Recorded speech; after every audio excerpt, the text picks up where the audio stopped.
Golden State Media Concepts bring you Book Review Podcast, a haven for bookworms of all ages and the widest genres, from mystery to memoirs, romance to comedy, fantasy to sci-fi. If you love to read, this is a podcast for you. It's the Golden State Media Concepts Book Review Podcast.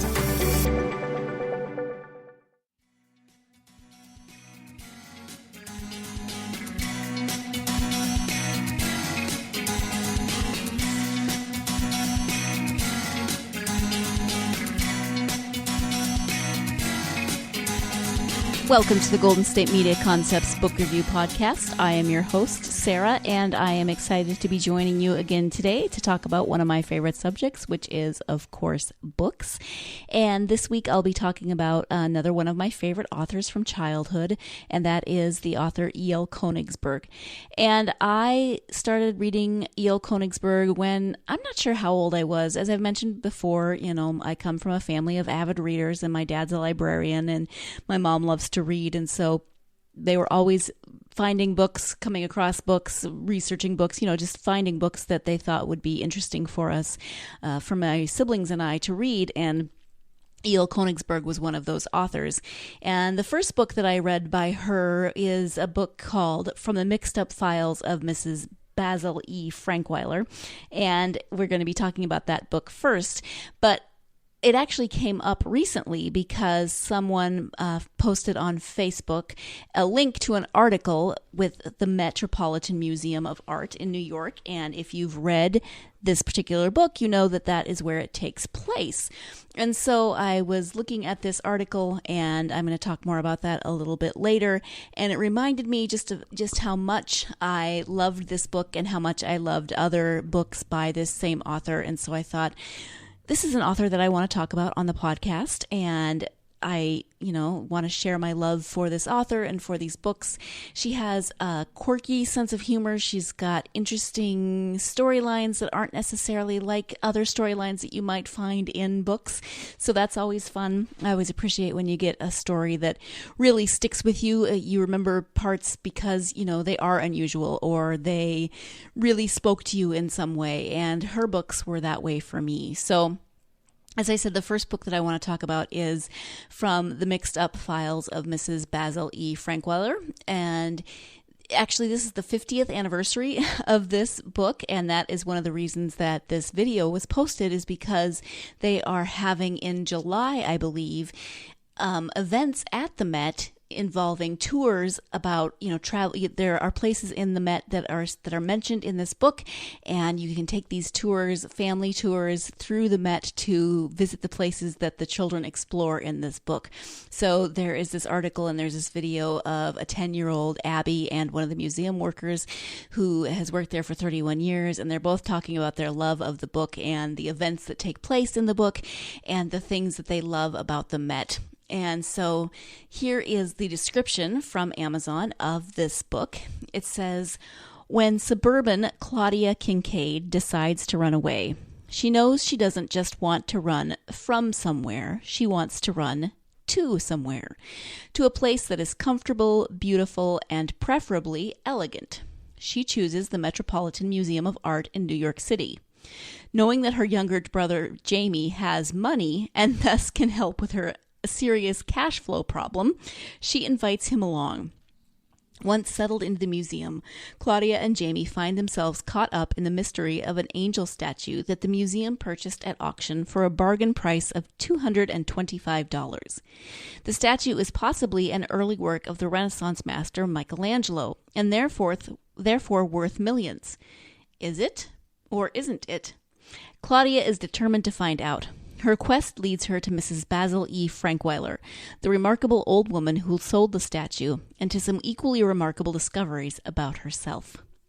So here you have it. It's a mystery. It starts out as two children who are running away, and as a kid that seemed really exciting to me. And they run away and they go and they live in this museum. They hide out in the bathrooms and they figure out all the ways to get around security, which is probably a little bit easier in 1967 without all the digital security we have now. But they figure out this whole routine for how they're going to live in the museum and where they're going to find food and how they're going to use their money. And they sleep in this, amazing antique old bed, and they hide their stuff in certain parts of the museum. And it just seemed like this really exciting adventure.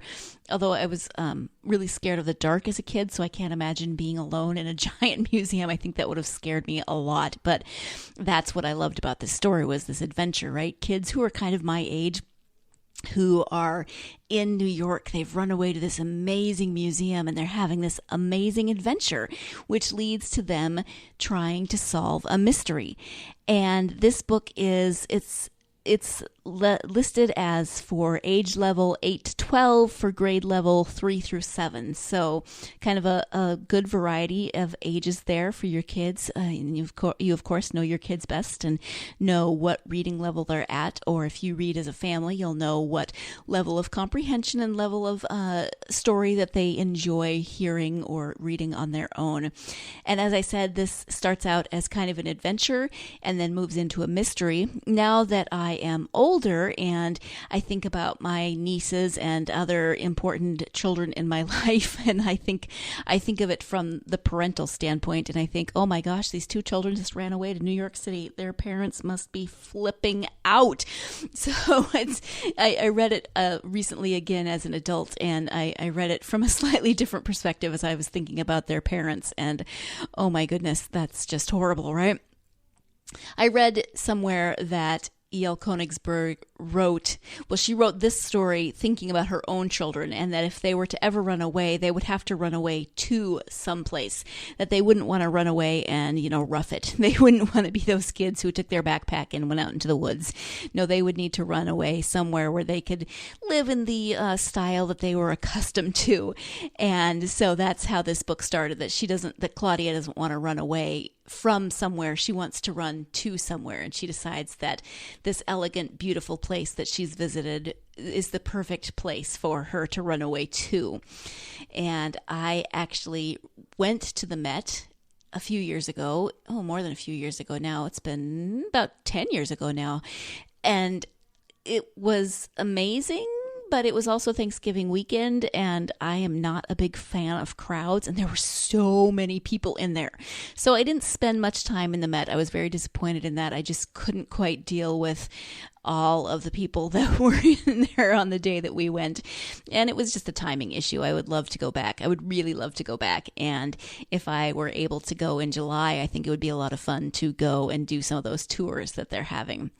At any rate, I also read that E.L. Konigsburg wrote often when her children were in school. She started writing after her children started school, and she would write, and then when they would come home, she would read what they wrote. She would read to them what she had written that day, and if they laughed or they enjoyed it, she would keep it. If not, she would try again. So I love that this is really personal, that she was writing for her children, and she, in this case, was kind of writing about her children a little bit in terms of her inspiration for this story. And as I said, I love the adventure of this story. I love the mystery of this story. It's fun to watch the children as they move through this adventure into more of a journey of self-discovery. As they try to solve the mystery, they start learning more about themselves, especially Claudia, of course, because she is the main character. Her younger brother Jamie provides he provides the cash, of course, for their adventure, and they also get cash. They take change out of the fountain where people throw their change. They also bathe in the fountain, which is hilarious that they are in the Metropolitan Museum of Art, this place of just amazing works of art, and there are these two children who are bathing in the fountain at night when nobody else is around, and they're sleeping in this amazing antique bed, 4-poster bed, and all of these things. And one of the fun parts about that video was that 10-year-old Abby, who's in the video, goes around with the woman who works in the museum, and they find places that are mentioned in the books, whether it's an actual specific place or if it's something very similar to what's mentioned in the book. And another cool thing about the book is that E.L. Konigsburg does all the drawings. There's these wonderful pen and ink black and white drawings in the book that she drew from visiting the Met herself. So there's really incredible detail in these drawings. And this is just such a fun book. I can't speak highly enough of it. I do have to take our first break, but when we come back, I'll be talking more about E.L. Konigsburg, so stay tuned and I will be right back. Still on the search of that one true love? On the limbo in this crazy world of dating, marriage, relationships? Well, listen to the Golden State Media Concepts Relationship Podcast, your one-stop podcast for everything about relationships.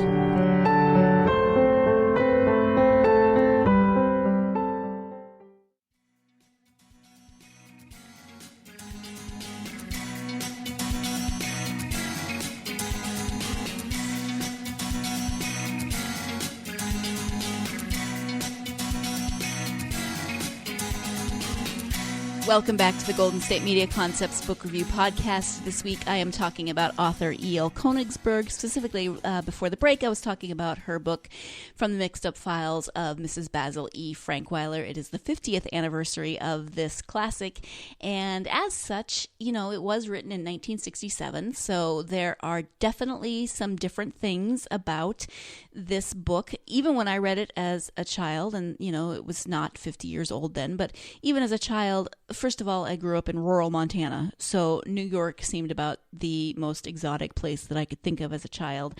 I didn't know, a lot of, this huge city. I couldn't quite even fathom it, even though I'd seen it in movies and on TV, but imagining being a kid and running away in this giant city. But so even during my childhood, I read it in the 80s sometime. I'm not sure exactly when.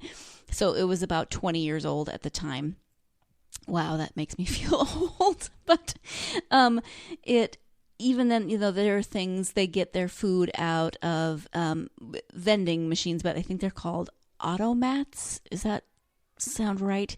But there were a few things that I didn't fully understand, even though, it was much closer to when this book had been written, but still times had changed enough. And so, of course, there are, like I said, the security would be different now if they were to run away. If there was an updated version of it, they run away. There's no cell phones. There's when they are doing research, they're reading newspapers, they're doing those sorts of things when they go to visit Mrs. Basil E. Frankweiler and her mixed up files.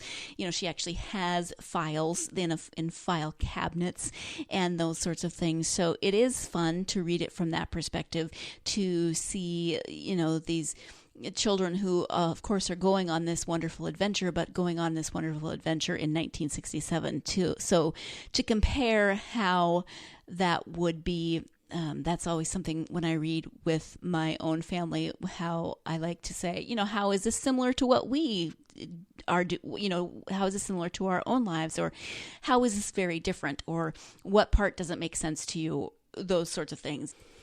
Even especially money. So in the book description, it says that the museum purchased this piece of art that could be a Michelangelo for the bargain price of $225, which of course is a bargain price, but $225 in 1967 would have been still a bargain, but $225 would have been a lot more money, than it is now. So there's those sorts of things that they get their money again.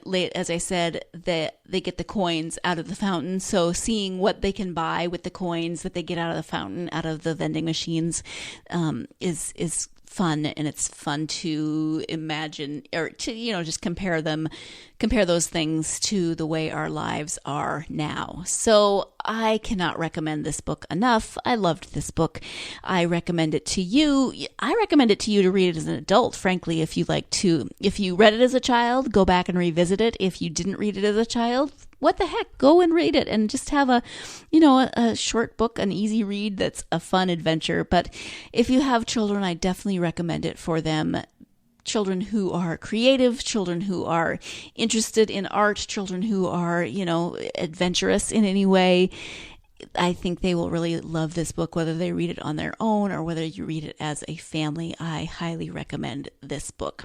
So I do want to move on to another one of E.L. Konigsburg's books, and I'm not sure that this one is as well known.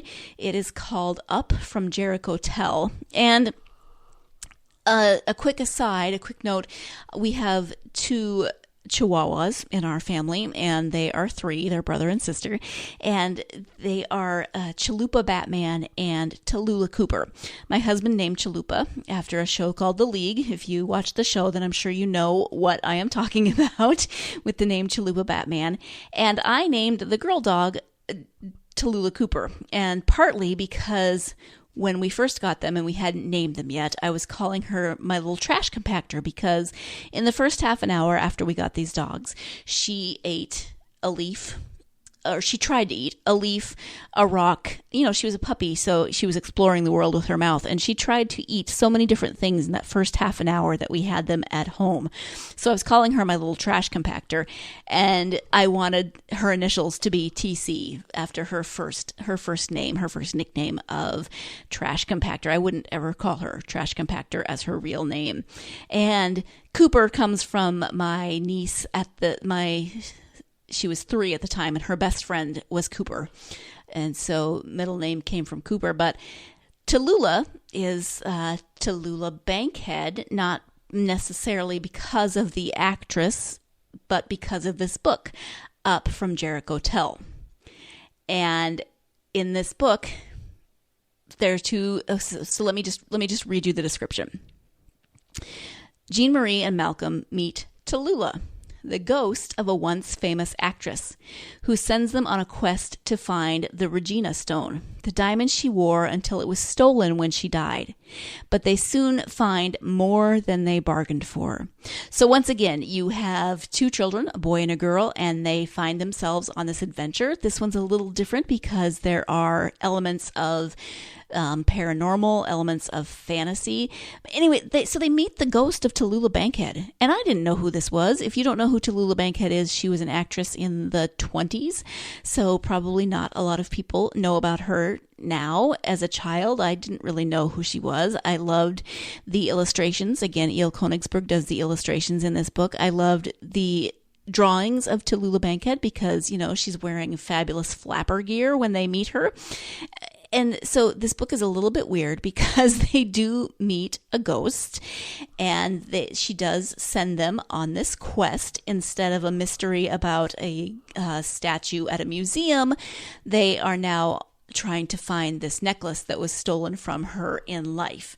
And I read this book. I loved this book as a kid, but I didn't remember a lot about it except for the Tallulah Bankhead part, which I think is really interesting. So back to my puppy story, when we got our dogs, I named my dog Tallulah because of this book.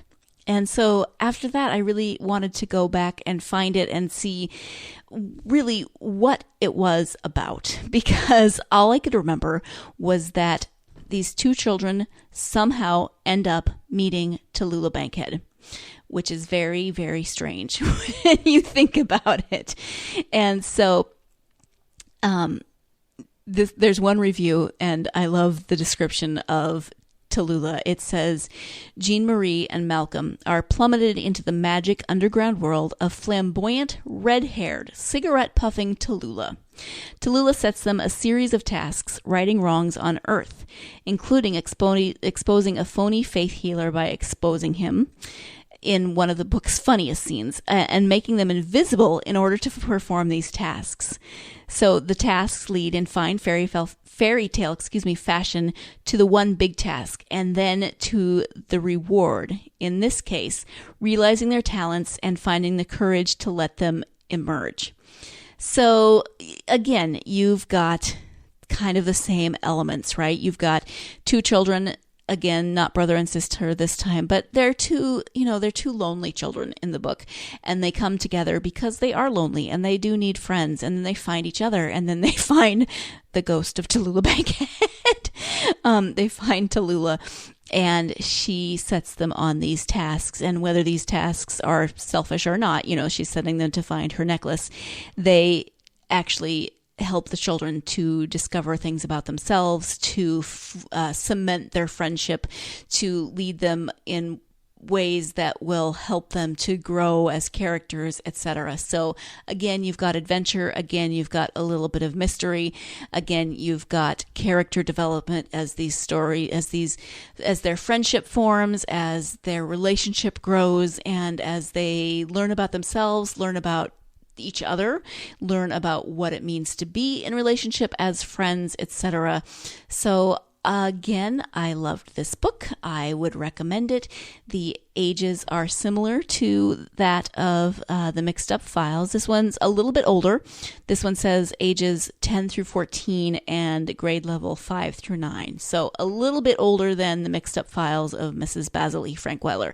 But as your children grow and mature a little bit, then this one might be next up on their reading list.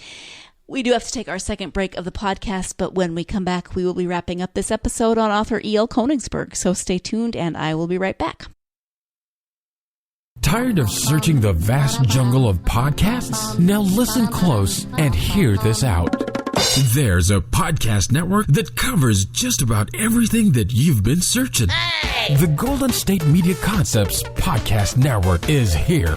Nothing less than a podcast bliss with endless hours of podcast coverage. From news, sports, music, fashion, cooking, entertainment, fantasy, football, and so much more. So stop lurking around and go straight out to the Golden State Media Concepts Podcast Network. Guaranteed to fill that podcast itch. Whatever it may be. Visit us at www.gsmcpodcast.com. Follow us on Facebook and Twitter, and download us on iTunes, SoundCloud, and Google Play.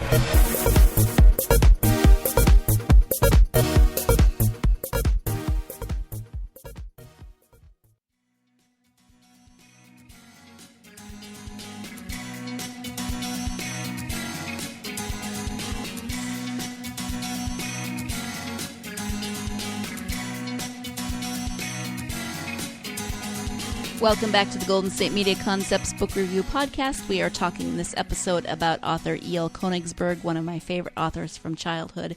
And she did die in 2013, so 4 years ago. But according to her author page, she is the only author to have won the Newbery Medal and be runner-up in the same year.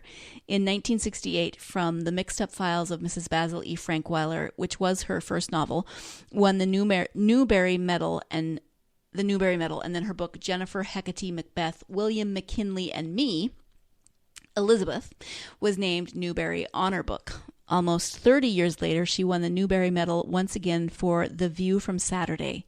She has also written and illustrated 3 picture books: Samuel Todd's Book of Great Colors, Samuel Todd's Book of Great Inventions, and Amy Elizabeth Explores Bloomingdale's. In 2000, she wrote Silent to the Bone, which was named a New York Times notable book and an ALA Best Book for Young Adults, among many other honors. After completing her degree at Carnegie Mellon University, Ms. Konigsburg did graduate work in organic chemistry at the University of Pittsburgh. For several years, she taught science at a private girls' school. When the third of her 3 children started kindergarten, she began to write. So she was a chemist. She went to school, she was in STEM. She was in something that not a lot of women are in, but she also wrote. So she was both a scientist and someone who was creative, which I think influences her books in a lot of ways. So today I have talked about From the Mixed Up Files of Mrs. Basil E. Frankweiler, along with the book Up From Jericho Tel, which might not be everyone's first choice when they think about E.L. Konigsburg. I did also love Jennifer Hecate, Macbeth, William McKinley, and Me, Elizabeth, and that is again the runner-up. She won the award and was runner-up for the award. And there's another book that she wrote that I read as a child, A Proud Taste for Scarlet and Miniver. I'm not sure how you pronounce that word. I remember reading that one as a kid, and this one also has some historical elements to it because it's about Eleanor of Aquitaine. Eleanor of Aquitaine has been waiting in heaven for a long time to be reunited with her second husband, Henry II of England. Finally, the day has come when Henry will be judged for admission, and while Eleanor waits, three people close to her during various times of her life join her, helping to distract her and providing a rich portrait of a remarkable woman in history. So if you are a family or if you have children who are interested in history, who like stories of kings and queens and those sorts of things, which I did as a child, I was fascinated by, kings and queens and royalty. I loved historical fiction. I may again have been a very strange child. I don't know, because all I have is my own childhood to think about. I loved books like that. And so A Proud Taste for Scarlet and Miniver is this book, and that has some historical fiction aspects to it. But again, you got a little bit of that paranormal, supernatural kind of stuff because it is, of course, as Eleanor of Aquitaine is in heaven waiting for her husband to join her. And so you get to learn a little bit about her life and some history and those sorts of things. And then the book that I mentioned a minute ago, Jennifer Hecate, Macbeth, William McKinley, and Me, Elizabeth. It's a very long title and it's a mouthful, but here is the description of that one. Elizabeth is an only child, new in town, and the shortest kid in her class. So you're recognizing some themes here, right?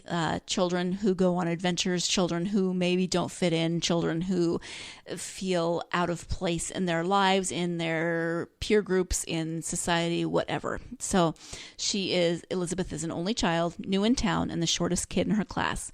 She's also pretty lonely until she meets Jennifer. Jennifer is, different. She's read Macbeth. She never wears jeans or shorts. She never says please or thank you. And she says she is a witch. It's not always easy being friends with a witch, but it's never boring. At first, an apprentice, and then a journeyman witch, Elizabeth learns to eat raw eggs and how to cast small spells. And she and Jennifer collaborate on cooking up an ointment that will enable them to fly. That's when a marvelous toad, Hilary Ezra, enters their lives. And that's when trouble starts to brew.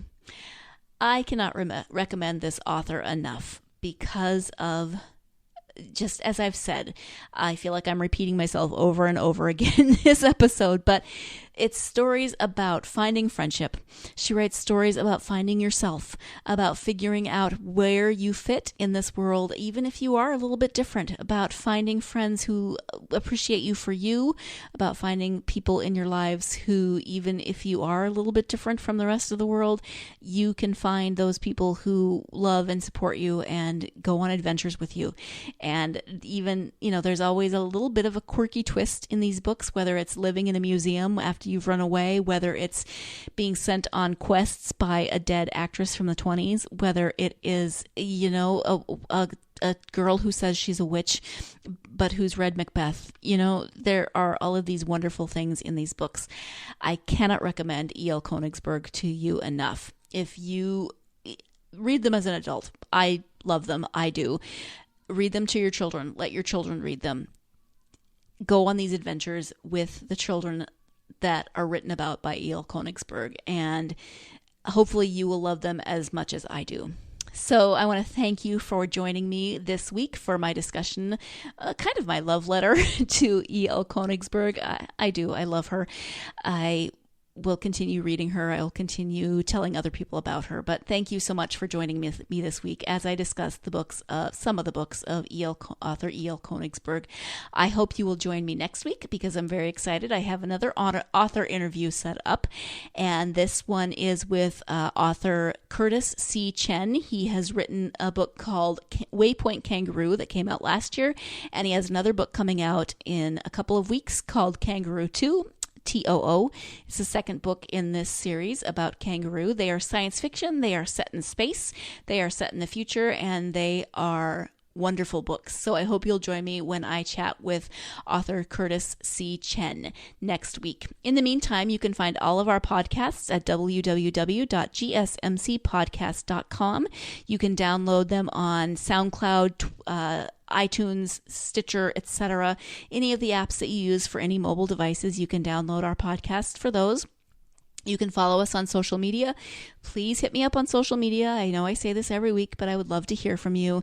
We can be found on Twitter, Facebook, Instagram, Tumblr, all of those lovely places that you may go visit with, your own social media accounts. So please come find me. Please interact with me. Leave your comments, etc. As I said, I would love to hear from you. In the meantime, I hope you have a wonderful week.